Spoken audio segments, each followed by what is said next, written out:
João Godoy, eu sou técnico de som direto. Os filmes mais recentes que eu trabalhei foram, na verdade, comecinho desse ano. Eu fiz o Terapia do Medo, do Roberto Moreira, um longa bem trabalhoso, bem complexo, envolvia uma série de efeitos especiais visuais, né?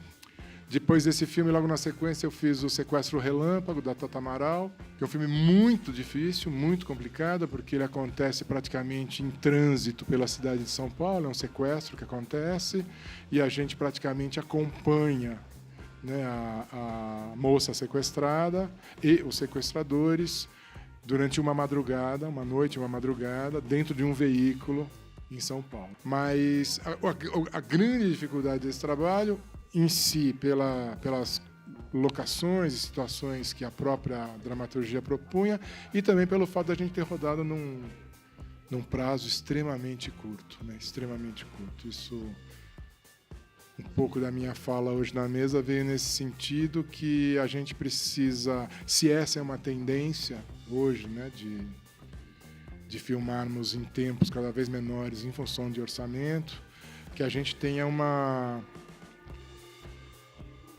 proposta e um cuidado de preparação que seja muito mais rigoroso para a gente poder dar conta, né, das necessidades, das demandas, sem sucatear o trabalho, né? E o som, de alguma forma, não sei se só o som, do ponto de vista técnico de som, eu estou sentindo que para o som está sendo muito sacrificado, quer dizer, tentar manter qualidade que já obtivemos, né, em trabalhos realizados anteriormente, nesse ritmo que a gente está tendo que filmar atualmente.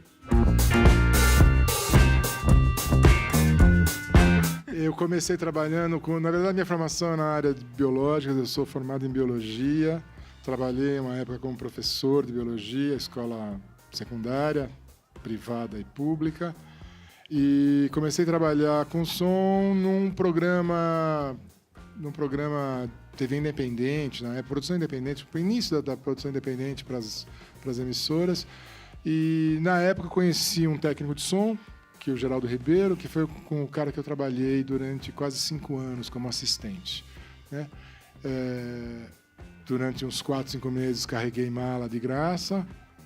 Depois disso, me tornei um microfonista dele, filmávamos muito. Ele, na época, filmava mais com a publicidade, momento que ele não estava fazendo longa, e também o mercado de longa em São Paulo estava um pouco rarefeito. E a minha formação principal como microfonista foi no mercado publicitário, filme publicitário, e depois, na década de 90, comecinho da década de 90, eu participei de muitos curtas-metragens. Período que ficou conhecido depois como o novíssimo cinema paulista, né? Os curta-metragistas paulistas, que Tata Amaral, Roberto Moreira, Beto Brant, Ana Mui Laerte. O caminho natural, eu acabei virando técnico logo depois disso, 91, 92, e em 95 eu fiz o primeiro longa com a Tata, né? Que tinha sido parceira nos curtas, alguns que ela dirigiu, um que ela dirigiu e outro que ela produziu, e ela me chamou para fazer o filme, e a partir daí, então, técnico de som no mercado.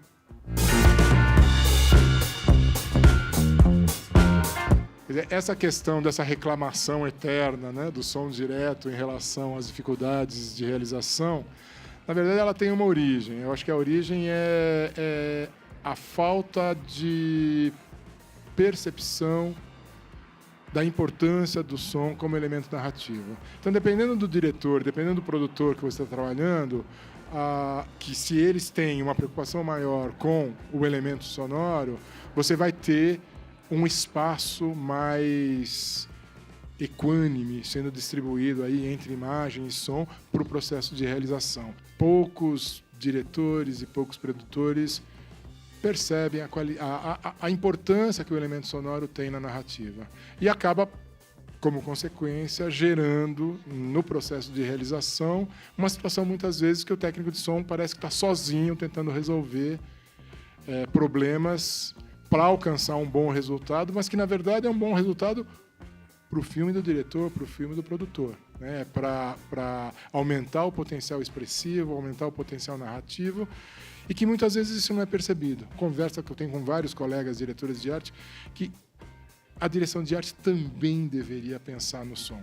E é pensar no som como elemento narrativo. Quer dizer, eu vou escolher um objeto, será que esse objeto que tem a ver com a cena, ele não pode ser um objeto que tenha uma característica sonora que traga algum tipo de valor expressivo para aquele trabalho, né, para aquele filme que está se construindo?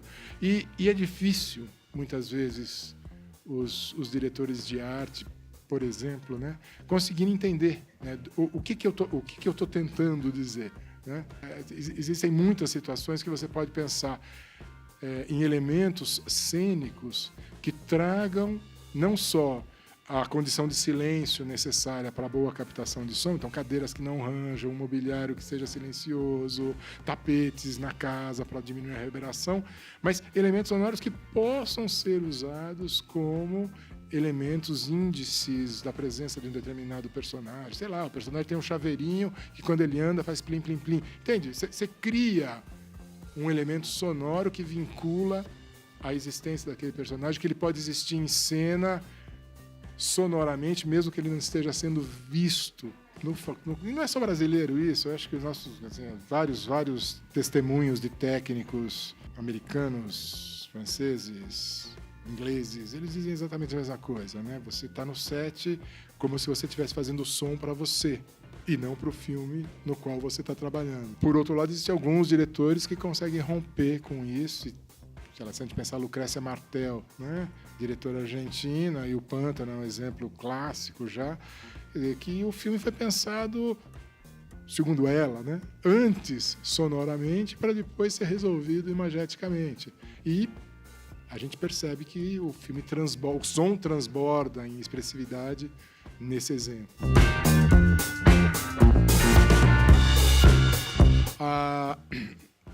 No caso do Antônia, que se passa, né, fundamentalmente no bairro da Brasilândia, que é um bairro extremamente adensado, e não só extremamente adensado, mas ele tem uma topografia muito típica, né, que ele é uma região da Serra da Cantareira, aqui em São Paulo, região montanhosa. Então, a propagação sonora tem ali uma particularidade muito especial. Às vezes, uma fonte sonora que está a muitos quilômetros de distância, ela é percebida lá no alto daquela concha que faz o morro, e isso cria uma paisagem sonora, uma atmosfera muito, muito específica e muito, muito rica, na verdade.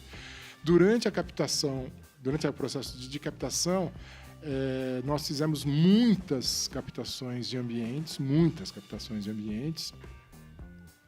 Inclusive, utilizamos microfone estereofônico para já ter esses ambientes gravados em 2 canais, que você tem uma espacialidade, uma textura, né, muito, muito rica, né? Esse material, quer dizer, que foi resultado, né, do trabalho de captação do técnico de som, que dentro do nosso plano de filmagem, dentro do nosso dia a dia, a gente conseguiu estabelecer momentos, né, ao longo da diária, para a gente sempre ter ali um tempinho para captação de ambientes e ruidagens. Esse material depois foi utilizado de uma maneira super poética e expressiva pelo editor de som, sound design do filme, que foi o Edu Mendes. Eu particularmente não acompanhei o trabalho, mas me senti bastante recompensado por perceber, né, que o material que a gente conseguiu captar durante as filmagens foi usado quase na sua totalidade, construindo, né? Você tem momentos dia, noite, tarde, momentos de maior tristeza da personagem ou de alegria, e você tem, né, ambientes sonoros que de alguma forma reforçam esses momentos do dia e esses momentos de emoção dos personagens. Teve uma gambiarra muito feia que eu fiz uma vez, que era num filme que eu ainda não tinha equipamento, alugava equipamento, usava equipamento de produtora, e eu fui filmar fora de São Paulo, não vou dar mais detalhes, e cheguei lá, o microfone direcional não estava funcionando. Fui testado, mas chegou lá, o bicho não funcionou. E era uma cena que tinha que usar o aéreo, no Zeppelin, no lugar, né? Estava ventando um pouco e tal. Eu não tive dúvida, eu escondi um lapela dentro do Zeppelin e vamos fazer de conta que está tudo funcionando. Não ia dar, né? Me correr o risco de ser... Por sorte, bateu um puta vento, fechou uma tempestade, o filme foi cancelado, a gente voltou para São Paulo e na semana seguinte a gente voltou para filmar de novo e, portanto, aquele som nunca foi ouvido por ninguém. Eu tive vara de boom feita de bambu. Era uma vara de pesca que a gente comprava uma bem retinha, bonitinha, mandava cortar, fazer os engates de alumínio ou de latão.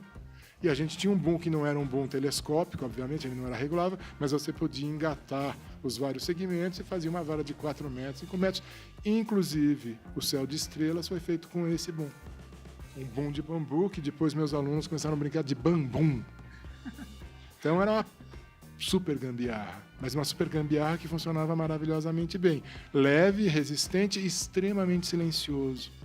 A desvantagem dele é que ele não é telescópico, então se você estava numa situação que você precisava de um pouquinho mais de vara de boom, você tinha que colocar mais um gomo de 1 metro, e aí você ficava às vezes meio, né, apertado no set, mas funcionava maravilhosamente bem. Eu brinquei, foi um depoimento muito emocionado na mesa, que depois de 22 anos trabalhando como técnico de som, né, em longa-metragem, nenhum dos filmes que eu fiz depois do Céu de Estrela teve um som melhor no Céu de Estrelas. Com toda a precariedade de equipamento que a gente tinha, com toda a limitação orçamentária que a gente tinha. Tinha ali uma planificação extremamente bem pensada, um rigor absoluto nos procedimentos de trabalho, uma dedicação coletiva de toda a equipe para chegar no resultado que a gente entendia ser aquele que a gente queria alcançar. Mas tem muita gambiarra, cara, tem muita gambiarra. Técnico de som, ainda mais aqui, né? Hoje não mais, né? Hoje a gente tem acesso ao equipamento desde que a gente tenha dinheiro para comprar. É muito bom a gente ter um equipamento adequado, os acessórios adequados para uma situação específica que a gente precisa resolver. Mas se a gente não tem, isso não é uma limitação para fazer um bom trabalho. Se a gente tem uma inteligência de produção, de realização, a gente encontra formas alternativas gambiarrísticas que vão te dar um resultado muito bom.